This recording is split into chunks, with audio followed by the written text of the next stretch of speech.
जीत की चर्चा हो रही है। स्वाभाविक भी है, हमने इन चुनावों पर कम वीडियो बनाए, लेकिन मतदाता की सूची को लेकर जब भी आरोप लगे हमने वीडियो जरूर बनाया, क्योंकि ये सब सवाल बेहद गंभीर है। इस चुनाव में सवाल यह नहीं कि आम आदमी पार्टी क्यों हारी, सवाल यह भी है कि कैसे हराई गई। हराने के लिए साम दाम अर्थ दंड भेद का किस तरह से इस्तेमाल किया गया और चुनाव आयोग की क्या भूमिका रही। आज के दिन गोदी मीडिया के स्टूडियो में इन बातों को सिरे से गायब कर दिया जाता है और केवल आंकड़ों को बता बताकर चुनाव का इस तरह विश्लेषण होता है जैसे चुनाव में वोट डालने के अलावा और कुछ हुआ ही नहीं। आम आदमी पार्टी ने मतदाता सूची को लेकर कई गंभीर सवाल उठाए, जिसके जवाब अभी तक नहीं आए। आज भी क्विंट में हिमांशी दहिया की रिपोर्ट आई है कि 2020 से लेकर 2024 के बीच दिल्ली में मतदाताओं की संख्या में 4 लाख की वृद्धि हुई है, मगर चुनाव से पहले के 7 महीनों में दिल्ली में 4 लाख नए मतदाता जुड़ गए। नई दिल्ली की सीट में एक बदलाव की तरफ हिमांशी की रिपोर्ट इशारा करती है। हिमांशी की रिपोर्ट में कहा गया है कि नई दिल्ली विधानसभा क्षेत्र में 5 वर्षों में कुल 27% वोट घट गए हैं। 2020 और 2025 के बीच 37,000 से अधिक वोटर कहां चले गए, जबकि इस सीट पर केजरीवाल पिछली बार 21,500 वोटों से जीते थे, तो उनकी जीत के मार्जिन से ज्यादा मतदाताओं ने इस बार वोट नहीं किया। मुंडका की सीट का भी इस रिपोर्ट में विश्लेषण है, जो गंभीर सवाल खड़े करता है।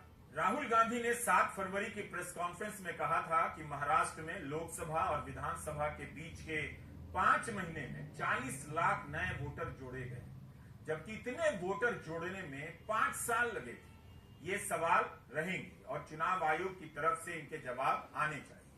अब आते हैं विचारधारा के सवाल पर। क्या इन 12 वर्षों में आम आदमी पार्टी ने दिल्ली में जमीन पर बीजेपी से विचारधारा के आधार पर लड़ाई लड़ी? बेशक आम आदमी पार्टी के नेता जेल गए, मुख्यमंत्री जेल गए, उप मुख्यमंत्री जेल गए और भी कई नेताओं को जेल जाना पड़ा।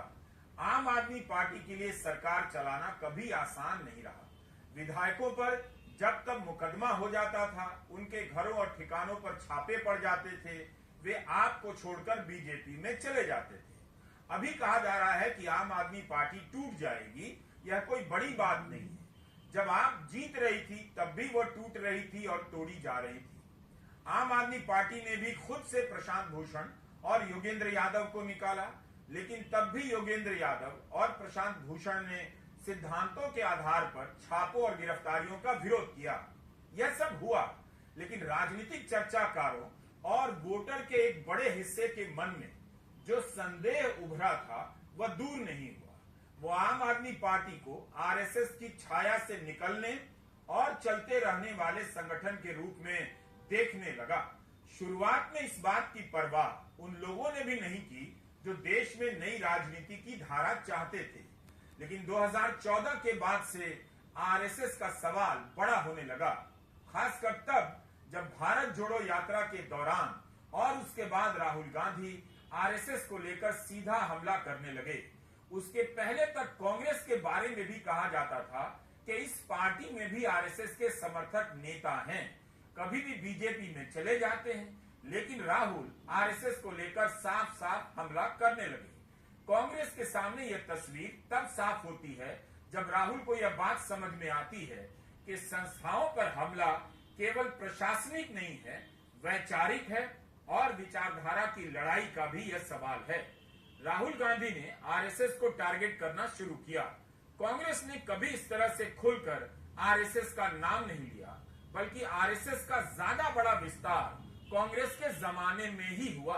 राहुल गांधी को पता था कि आरएसएस से लड़ने के लिए उनकी पार्टी के पास संगठन नहीं है और नेता भी नहीं है। उल्टा उनकी पार्टी टूट जाएगी या बिखर जाएगी, क्योंकि उनकी पार्टी के कई नेता हिंदुत्व के किसी और रूप की राह पर चलने की इच्छा रखते थे। ऐसी स्थिति में राहुल ने अपनी लाइन खींच दी कि कांग्रेस के सामने केवल बीजेपी नहीं, आरएसएस भी दुश्मन है। अब राहुल कभी आरएसएस से लड़कर जीत पाएंगे या नहीं, यह अलग सवाल है, लेकिन आरएसएस से लड़ाई का ऐलान राहुल ने कर दिया है। कम से कम भाषणों में आरएसएस का नाम लेकर साफ साफ बोलते हैं। मगर इसी दौरान केजरीवाल मोहन भागवत को पत्र लिख रहे थे, अपील कर रहे थे। केजरीवाल आरएसएस से लड़ रहे थे या नहीं, लेकिन उनकी पार्टी के उभार के पीछे खासकर अन्ना आंदोलन में आरएसएस का क्या रोल था, यह सवाल अनुत्तरित है। कई साल तक यह सवाल पीछे चला गया, लेकिन इस बार मुखर हो गया था। फिर से चर्चा होने लगी, लेकिन आम आदमी पार्टी ने इसे तवज्जो नहीं दी। उसके प्रति जो समर्थन था उसमें दरारें इस कारण से भी पड़ी हैं। कोविड के समय तबलीगी जमात को लेकर प्रोपेगेंडा चला, खूब प्रोपेगेंडा हुआ। कोविड के मरीजों में तबलीगी कितने हैं इसकी संख्या अलग से बताई जाने लगी।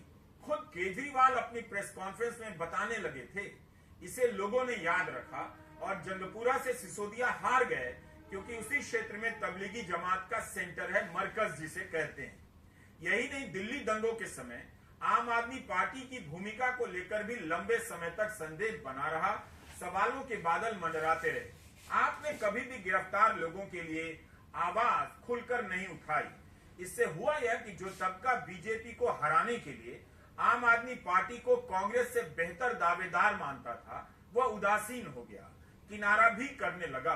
क्योंकि इन 10 वर्षों में देश के सामने राजनीति की सच्चाई बदल गई। खुद आम आदमी पार्टी ने लोकपाल का नाम लेना बंद कर दिया। पूरे 10 साल आम आदमी पार्टी बीजेपी से लड़ती रही, बीजेपी के हमले भी सहती रही, लेकिन तब भी वह इस भ्रम को दूर करने में सफल नहीं हुई। लेकिन अब उसे बताना चाहिए कि उसके आंदोलन के पीछे आरएसएस का क्या रोल था, विवेकानंद फाउंडेशन का क्या रोल था, अब वह संघ को किस नजर से देखती है, आगे कैसे देखेगी।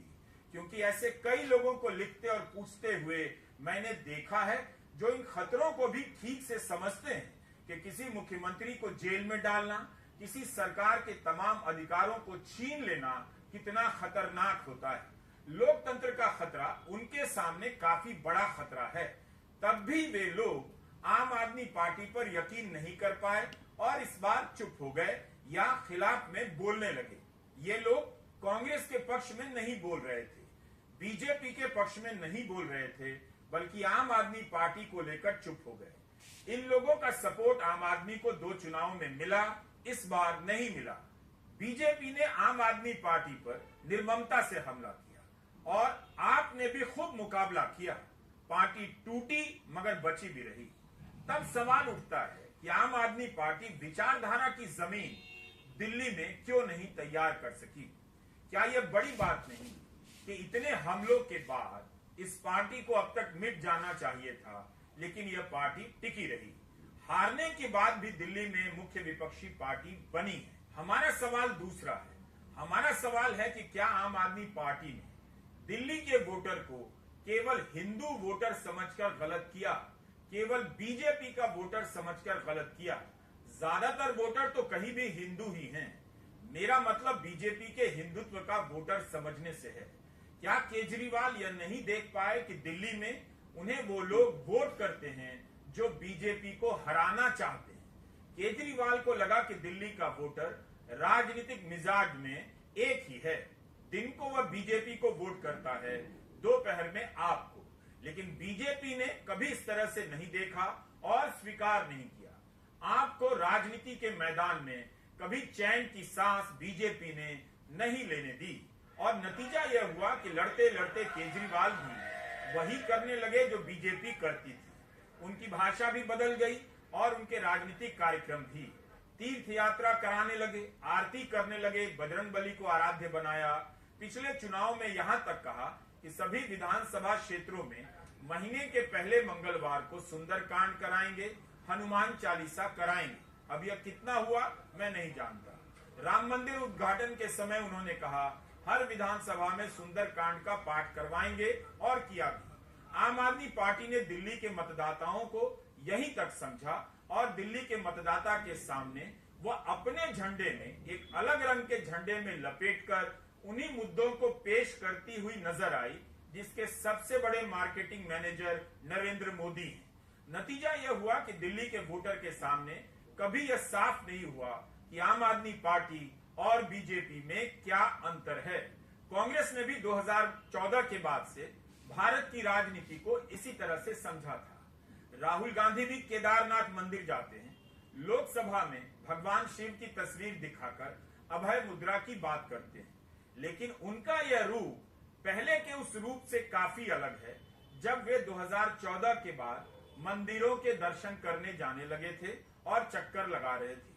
बीजेपी हमला करने लगी कि अंतिम समय में धार्मिक हो रहे हैं, हिंदू हो रहे हैं। राहुल ने इस बात को समझ लिया और अपना तरीका बदल दिया। केजरीवाल इस क्षेत्र में आक्रामक रहे, लेकिन धुंध का लाभ अगर मिलता है तो धुंध का नुकसान भी होता है। आम आदमी पार्टी ने कभी इन सवालों पर अपनी सफाई नहीं दी। कई बार राजनीतिक दल भ्रम को बने रहने देना चाहते हैं। आम आदमी पार्टी को लगा होगा उसके नेताओं पर इतना हमला हुआ, जेल गए, उसकी सरकार के अधिकार छीन लिए गए, क्या ये काफी नहीं है? जनता समझ जाएगी कि वह आरएसएस या बीजेपी की बी टीम नहीं है। अगस्त 2022 की एक बात है, विपक्ष के नेता जेल जा रहे थे और इसी बीच मनीष सिसोदिया के घर पर छापेमारी होती है। तब राजद नेता मनोज झा ने एक बयान दिया और कहा कि मैं सीबीआई, ईडी को लेकर जो बात आपसे हमेशा से कहता रहा हूं कि इन संस्थाओं ने अपना चरित्र खो दिया है, इनकी दिशा तय होती है और ये हम सब जानते हैं कि कहां से होती है, क्यों होती है और उसके निहितार्थ क्या है। लेकिन महत्वपूर्ण ये है कि आम आदमी पार्टी को भी यह तय करना होगा कि जब विपक्ष के दूसरे नेताओं पर छापे पड़ते हों तब आप भी बोलना सीखें। आज तो हम बोल रहे हैं आपके लिए, लेकिन जब दूसरों पर होता है तब आप चुप्पी साध लेते हैं। तो इस तरह से एकांगी सोच से किसी को कुछ नहीं हासिल होगा। हम सबको एक संदेश देना है कि पॉलिटिकल बैटल पॉलिटिकली लड़ना चाहिए। मनोज झा की बात को आम आदमी पार्टी ने कैसे समझा वही जानती होगी, लेकिन लंबे समय तक भ्रम की स्थिति के कारण ही मनोज झा ने यह बयान दिया होगा। राहुल गांधी ने अपनी तरफ से इसकी प्रतिबद्धता दिखाई। जिस रामलीला मैदान में अन्ना आंदोलन चला और कांग्रेस की सरकार दिल्ली ही नहीं पूरे देश से उखड़ गई, उसी रामलीला मैदान में केजरीवाल की गिरफ्तारी के बाद इंडिया गठबंधन की रैली होती है लोकसभा चुनाव के समय और राहुल गांधी उसमें जाते हैं। उस मंच पर 2 कुर्सियां खाली छोड़ी गईं, एक केजरीवाल के लिए, एक झारखंड के मुख्यमंत्री हेमंत सोरेन के लिए। उस वक्त दोनों नेता जेल में थे। केजरीवाल की गिरफ्तारी पर राहुल गांधी ने भी हमेशा बोला और मोदी सरकार पर हमला किया। क्या केजरीवाल ऐसा कर रहे थे? इसका जवाब देने का अब समय नहीं, उसके लिए मुझे अलग से रिसर्च करना होगा। किसी भी पार्टी की तरह आम आदमी पार्टी का पूरा अधिकार बनता है कि वह अपना राजनीतिक विस्तार करे, लेकिन इस विस्तार की प्रक्रिया में वह किसे फायदा पहुंचाती है, किसे नुकसान, उसे देखने का काम वोटर का है और राजनीतिक चर्चाकारों का। इंडिया गठबंधन के टूटने की बात कही जा रही है, लेकिन इस गठबंधन के 2 बड़े दल के हित जिस तरह से टकरा रहे थे, क्या संभव था कि दोस्ती रहती? 2013 में जब केजरीवाल ने पहली बार कांग्रेस को हराया, तब भी कांग्रेस ने आम आदमी पार्टी की सरकार को समर्थन दिया था। उसके बाद दिल्ली ही नहीं बल्कि कई राज्यों में दोनों ने एक दूसरे के खिलाफ चुनाव लड़ा और नुकसान पहुंचाया।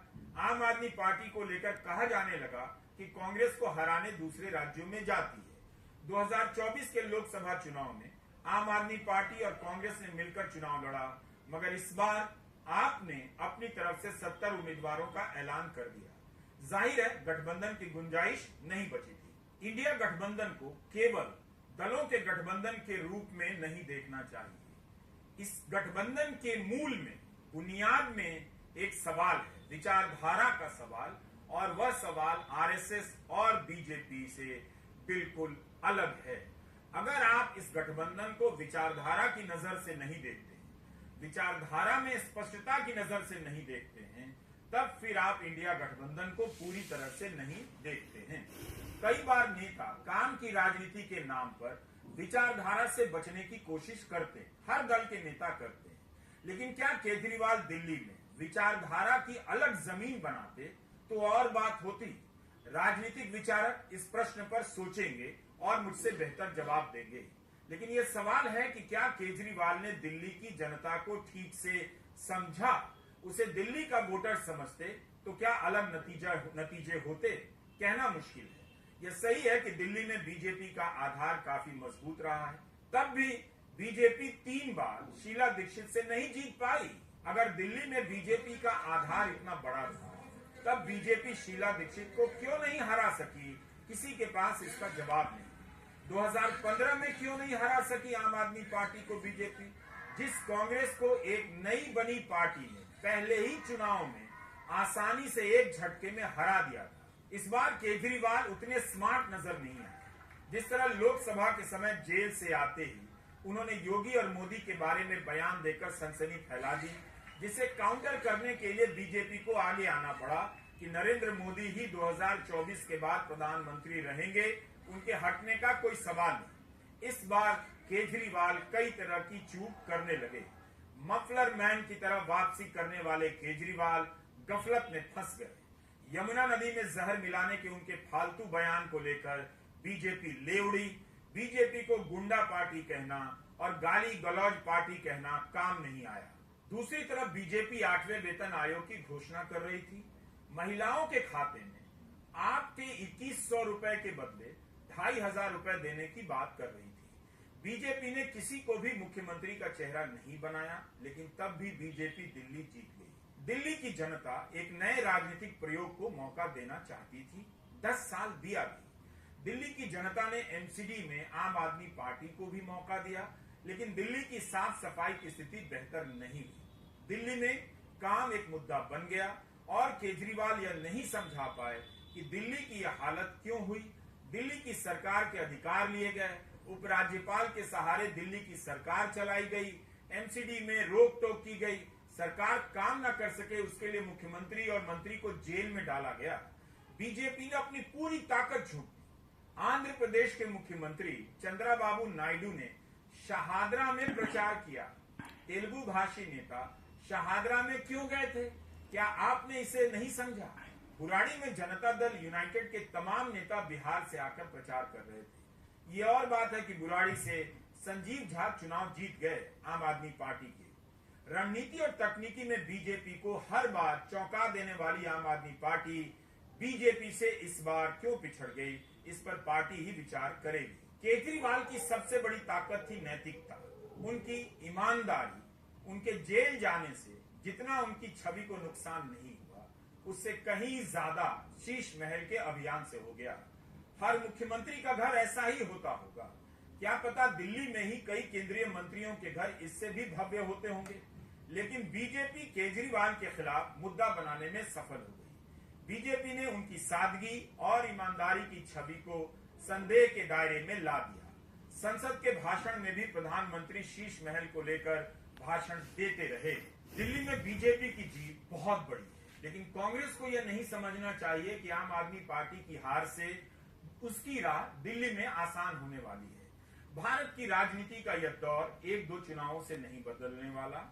आम आदमी पार्टी को यह समझना चाहिए कि उसकी हार कांग्रेस के कारण है, तब भी उसे बताना चाहिए कि कांग्रेस को फिर क्या करना चाहिए था। जहां कांग्रेस चुनाव लड़ती है, क्या वहां आम आदमी पार्टी को चुनाव लड़ना चाहिए था? आम आदमी पार्टी के बड़े नेता उतने मार्जिन से हारे हैं जितने कांग्रेस के उम्मीदवार को वोट मिले हैं। लेकिन इस तरह से तो गुजरात, हरियाणा या कहीं भी आम आदमी पार्टी के कारण कांग्रेस के उम्मीदवारों को हारता हुआ दिखाया जा सकता है। हार और जीत को आप इन्हीं सब बातों तक सीमित नहीं रख सकते। इन सब के बीच में उन नेताओं के बारे में सोचिए जो पैदा होते हैं कांग्रेस में, चले जाते हैं आम आदमी पार्टी में, वहां से निकलकर चले जाते हैं बीजेपी में। वो राजनीति को कितना बेहतर समझते होंगे, इतना बेहतर समझते होंगे, कहते होंगे कि इन विद्वानों को विश्लेषण करने दो, विचारधारा क्या है, मुद्दा क्या है, संविधान क्या है। अपना मतलब इससे है कि समय पर पार्टी बदलते रहो, कभी इस पार्टी से कभी उस पार्टी से विधायक बनते रहो। नमस्कार, मैं रवीश कुमार। बीजेपी के कार्यकर्ता, नेता और समर्थक बहुत खुश होंगे, लेकिन आम आदमी पार्टी की हार से केवल बीजेपी खुश नहीं होगी, कांग्रेस भी होगी और वो लोग भी होंगे जो भाजपा के विकल्प में अलग अलग राजनीतिक दलों के साथ खड़े होते नजर आते हैं। बीजेपी की यह पहली जीत है जिससे उसे हराने की चाह रखने वालों को भी संतोष हुआ होगा। बीजेपी के लिए दिल्ली में यह जीत आसानी से नहीं मिली है, पूरी ताकत उसने झोंकी है तब मिली है। याद रखना चाहिए कि 2008 में कांग्रेस का वोट 40% से ज्यादा होता था, लेकिन उसका वोट 2 अंकों में भी नहीं रहा। इसके बाद भी बीजेपी का वोट 2013 में भी 33% से ज्यादा था। बीजेपी का आधार मजबूत रहा, तब भी उसे कम सीटें मिली। 2015 से लेकर इस चुनाव में बीजेपी का वोट बढ़ता भी रहा। आम आदमी पार्टी की हार क्या केवल सरकार के काम के खिलाफ नाराजगी की हार है? सरकार के काम का रोल तो होता ही है, जनता इससे परखती ही है, लेकिन यह भी देखना चाहिए कि आम आदमी पार्टी के हारने के और क्या क्या कारण हो सकते हैं। क्या विचारधारा का भी कोई रोल रहा होगा? हम इस सवाल पर बाद में आएंगे, लेकिन आएंगे जरूर।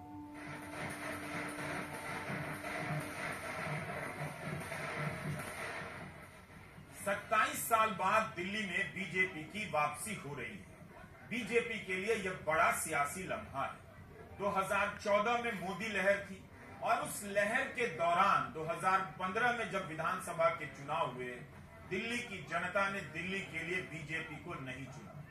2019 की लोकसभा चुनाव में बीजेपी का प्रदर्शन शानदार रहा, लेकिन 2020 के विधानसभा चुनाव में दिल्ली की जनता ने बीजेपी को नहीं चुना। जिस दौर में मोदी के सामने कोई नहीं टिक पाया, उस दौर में दिल्ली में आम आदमी पार्टी ने बीजेपी को जिस तरह से हराया है, बीजेपी ने सत्ता लेकर भी इस बार आम आदमी पार्टी को उस तरह से नहीं हराया।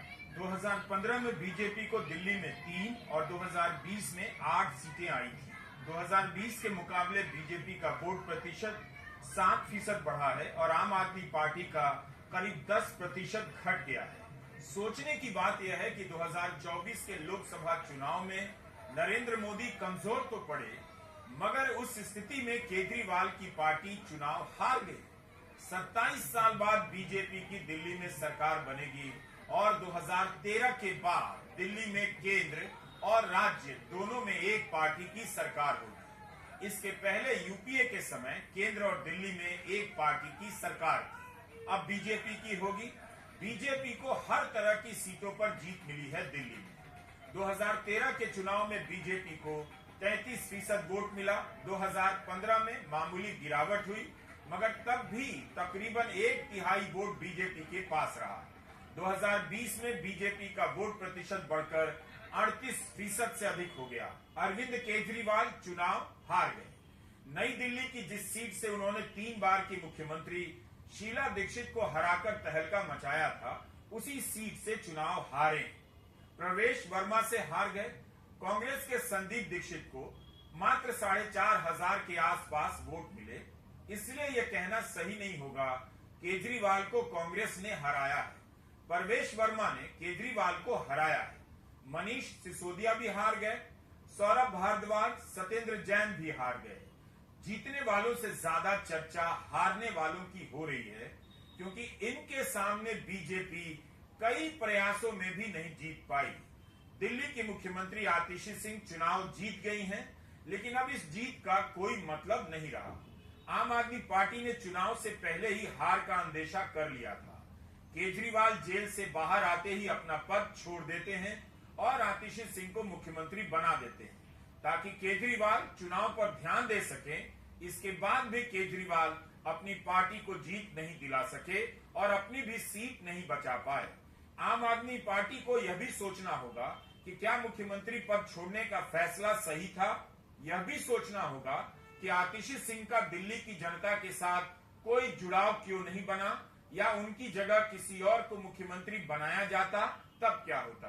तीसरा सवाल है कि 20 से अधिक विधायकों के टिकट काटे गए या बदले गए, जो बता रहा है कि आम आदमी पार्टी जनता की नाराजगी को भांप गई थी। बीजेपी भी चुनावों के वक्त अपने विधायकों और सांसदों के टिकट खूब काटती है और उसे फायदा हुआ है, लेकिन आम आदमी पार्टी का अपने विधायकों का टिकट काट देना या बदल देना सफल साबित नहीं हुआ। जाहिर है जनता में नाराजगी विधायकों को लेकर उतनी नहीं रही होगी जितनी पार्टी और सरकार के काम को लेकर रही होगी। कांग्रेस नेता जयराम रमेश ने कहा है कि यह नतीजा बीजेपी की जीत कम, केजरीवाल की हार ज्यादा है। लोगों ने उन्हें परेशान होकर हराया है। जनता का जो भी निर्णय है, जनता का जो भी फैसला है, उसे हम पूरी विनम्रता के साथ स्वीकार करते हैं। जनता का निर्णय सर माथे पर।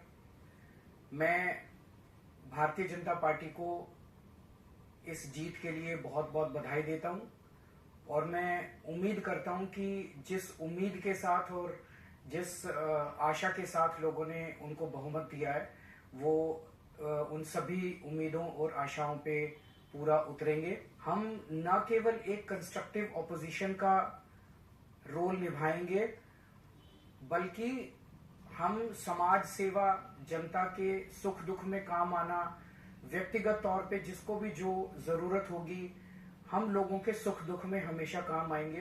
क्योंकि हम राजनीति में कोई सत्ता के लिए नहीं आए, हम राजनीति को एक जरिया मानते हैं जिसके जरिए जनता की सेवा की जा सके, जिसके जरिए लोगों के सुख दुख में काम आया जा सके। वो काम हम करते रहेंगे और हमें आगे भी इसी तरह से जनता के सुख दुख में काम आना है। करुणा जाहिर है बीजेपी के बस इतने ठीक है। नेता और समर्थक बहुत खुश होंगे, लेकिन आम आदमी पार्टी की हार से केवल बीजेपी यही है कि बराबर रखने बड़ा मुश्किल है। बोलो मत आवाज। और वो लोग भी होंगे जो भाजपा के विकल्प में अलग अलग राजनीतिक दलों के साथ खड़े होते